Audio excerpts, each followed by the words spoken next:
hair red, and they assumed that these were the remnant of the bloodline of the Holy Grail, or the Holy Red, the holy bloodline of Scotta, the red-haired princess. Now, the legend is in the South. In the South, Scotta is known as Maman Brigitte. In Louisiana, Mississippi, Alabama, Arkansas, like that. Maman Brigitte is an Irish female, red-haired Irish woman, over here in America in the voodoo culture. She comes up as the wife of Baron Samedi, which is my Loa. And as she comes up as his consort,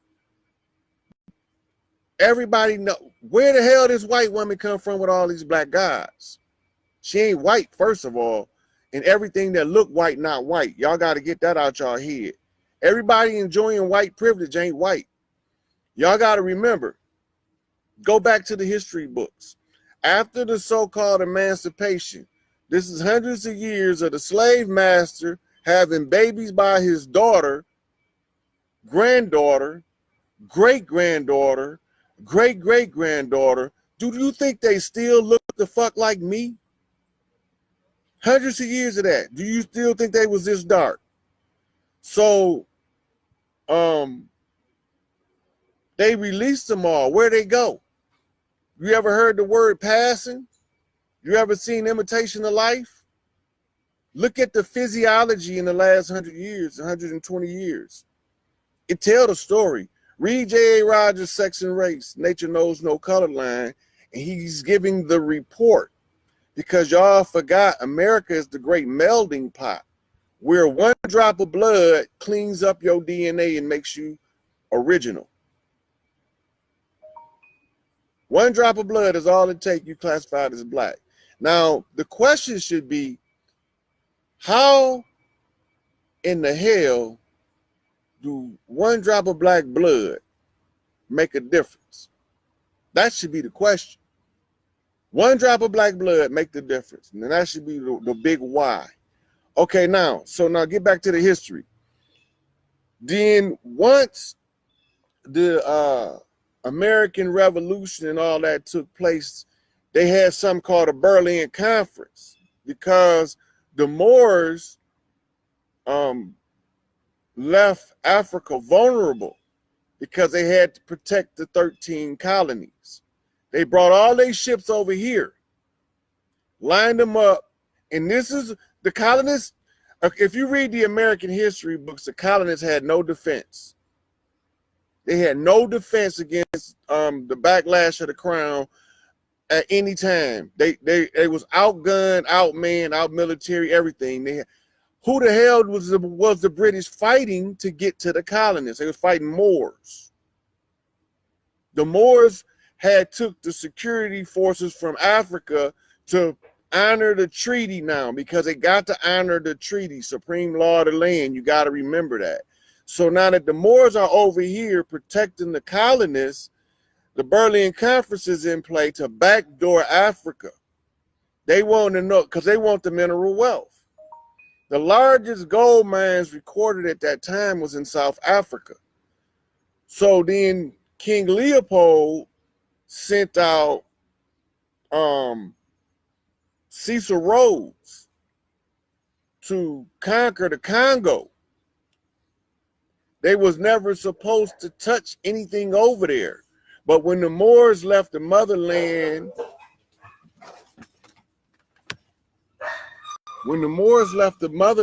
unattended, hey, what's going on? Yeah. So when the Moors, get over here. Hold on a minute. Get up here, Mr. Stubbs. This way. Get in here. Get in there.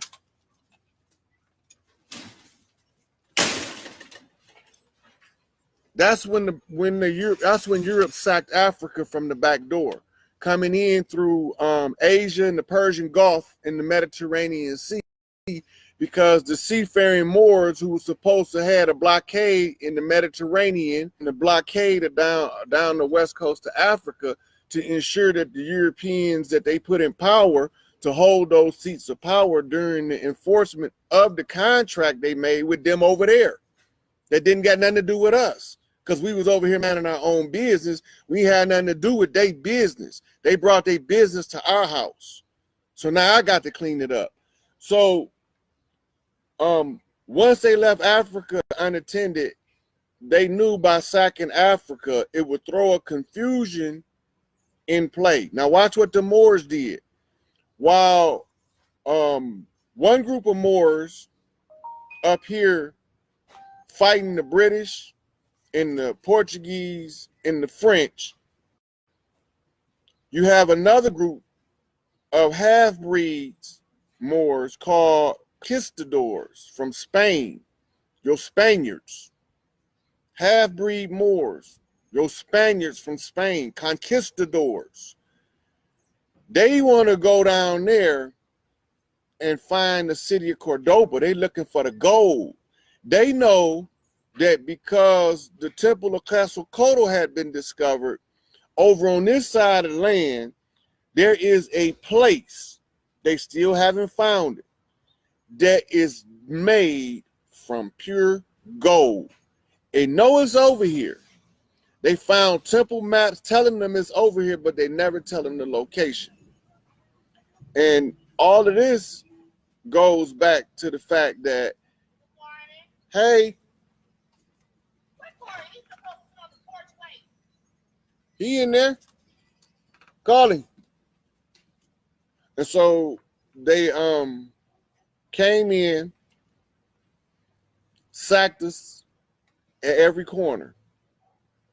Sacked us in the islands, wiped out whole tribes like the Arawak in Puerto Rico.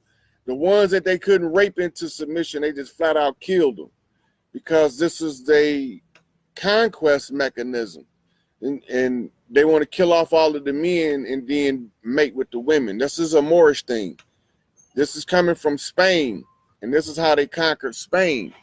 See, there was no European royal families in Europe. All of the royal, look at the royal crest. The royal crest is all what they call short Moors, what they call them pygmy Moors, on all of the family crests.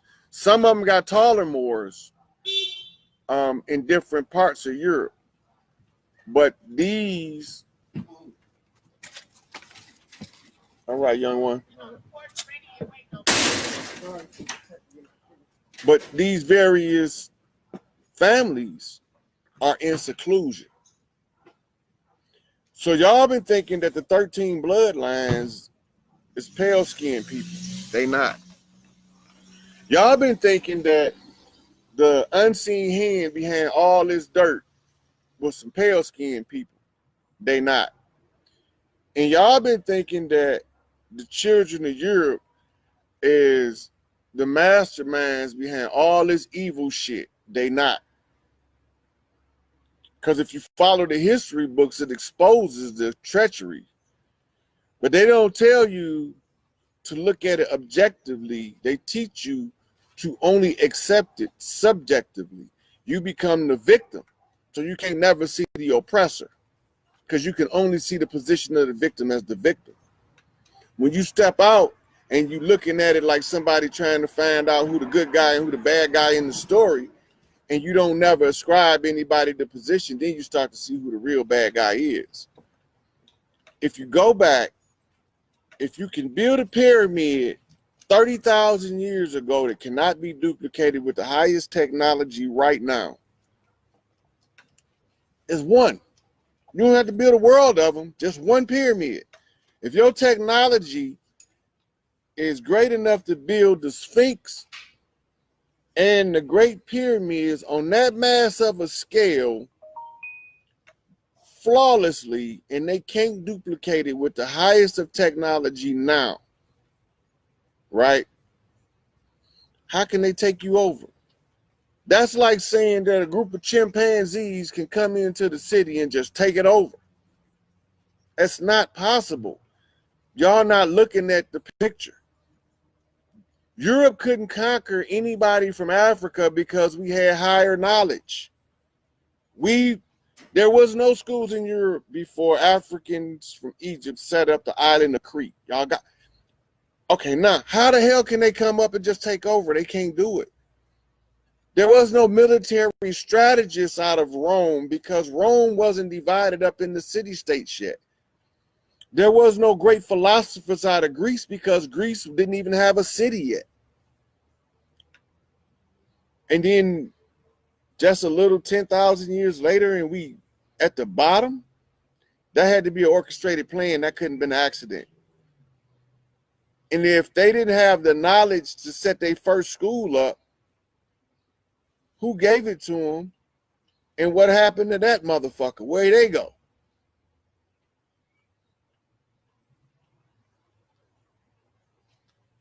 I'm just saying.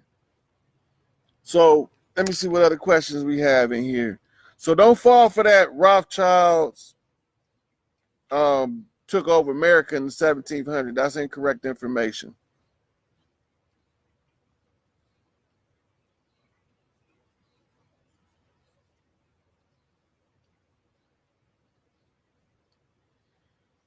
Teresa, technically we might all be gods, but we're not doing no God shit. That's all I'm saying.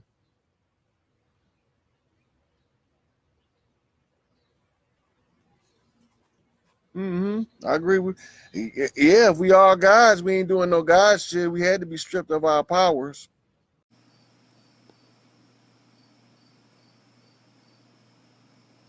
All right, I'm gonna give y'all a couple seconds to get back in here while I flip this. And I'm gonna roll down some more stuff on here.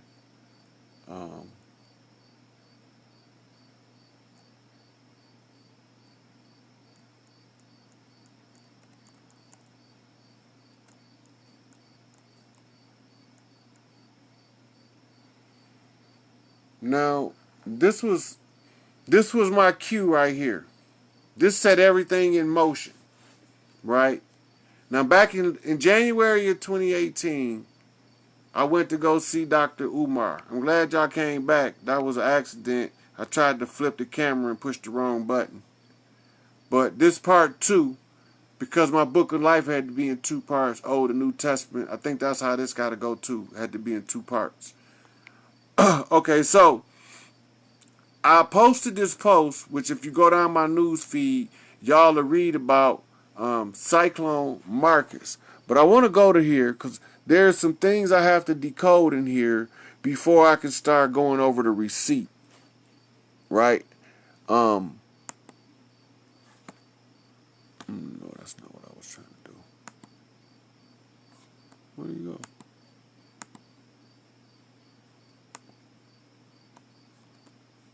No. I'm trying to get this open on here and it ain't acting right. Okay, open that up.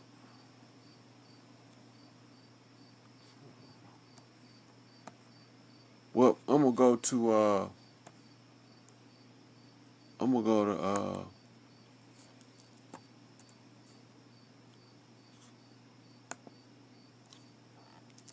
I'm gonna go to the internet. Okay, so I wanted to go over that Cyclone Marcus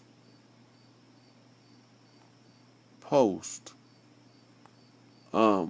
There's a couple things about it that I wanted to point out, and I posted the whirlwind speech where he said he was gonna bring the ancestors back, and the millions, hundreds of millions of ancestors are gonna come back in the whirlwind, right? When you look at these numbers is like reading a code. They like reading a code, right? So when I went over the information concerning Cyclone Marcus, got my attention. Well, I remember him saying coming back in the whirlwind, and I literally look the eye of the storm, right? The eye of the storm, right there. Now we was looking for the eye. I had to identify the eye. Now look, And Hurricane Marcus is white, so he's giving me a mirror to reflect off of.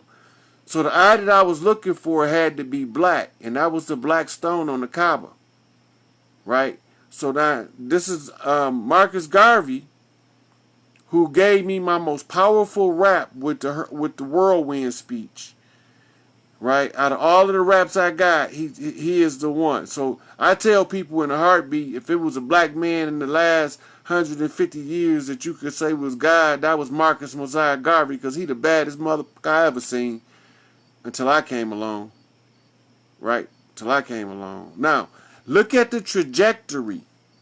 Now remember, I got to tie y'all back to Putin, because he gave me my last knock.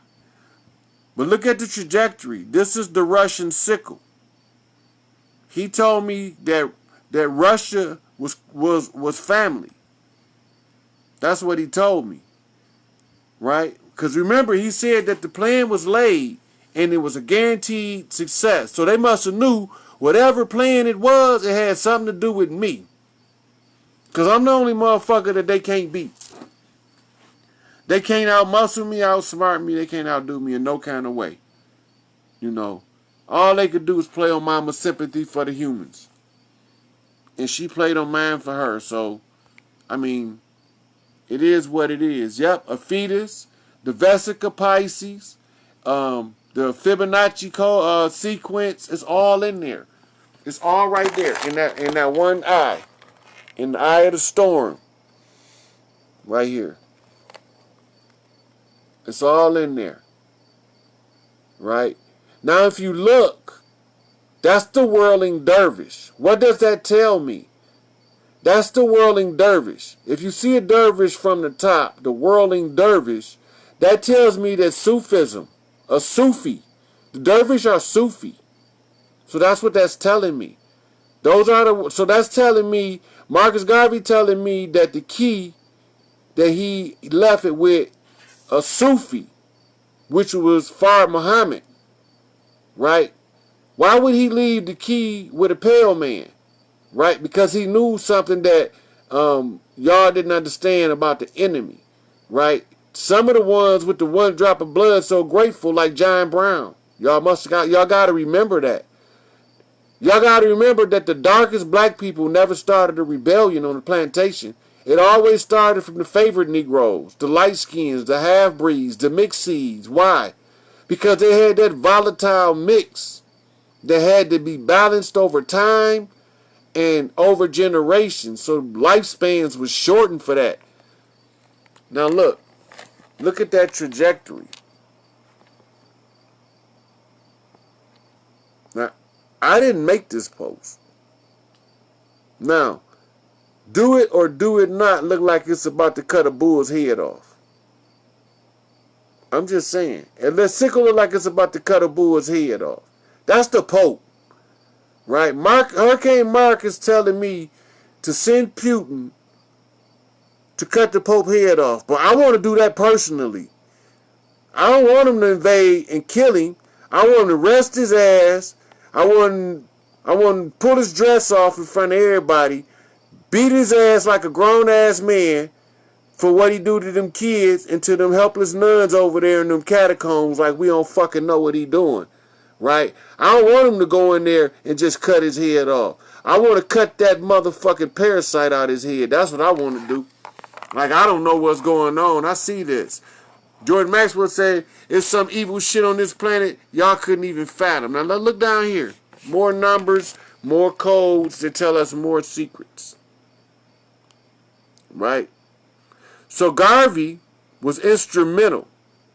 Garvey was instrumental in the struggle because Garvey was initiated by Deuce Ali into the higher orders, but he also was a conjure man out of Jamaica, and he was a writer, a scribe, which made him become a student in the self-raised master, because in order to be a child growing up with a printing press, you had to read a lot.